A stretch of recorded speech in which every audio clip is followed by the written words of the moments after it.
High, good morning সবাইকে। তোমরা সবাই কেমন আছো? আশা করছি ভালোই রয়েছো, আর আমিও তোমাদের ভালোবাসাতে ভালোই রয়েছি। আমার ছোট্ট পরিবারে তোমাদেরকে অনেক অনেক স্বাগত। আজ ভিডিওটা শুরু করছি আমি সকালবেলা থেকে। তো আমি উঠে পড়েছি সকাল সকাল।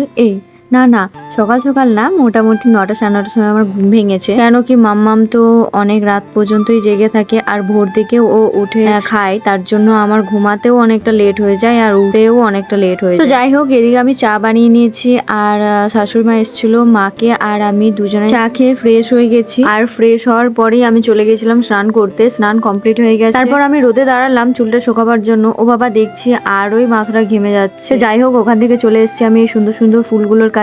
এদিকে আমি একটা ফুল তুলেও নিয়েছি, আর এই ফুলটা তুলে নিয়ে দেখছি পোকা রয়েছে এতে, বাপরে। তারপর আমাকে অনেকটাই গরম লাগছিল, তো আমি চলে এসেছি ফ্রিজে ঠান্ডা জল খাওয়ার জন্য। দেখছি ও বাবা, এখানে একটা লস্যি রয়েছে। তো এই গরমের মধ্যে লস্যিটা খেতে ভালোই লাগছিল। তো আজকের মতো এটুকুই, টাটা।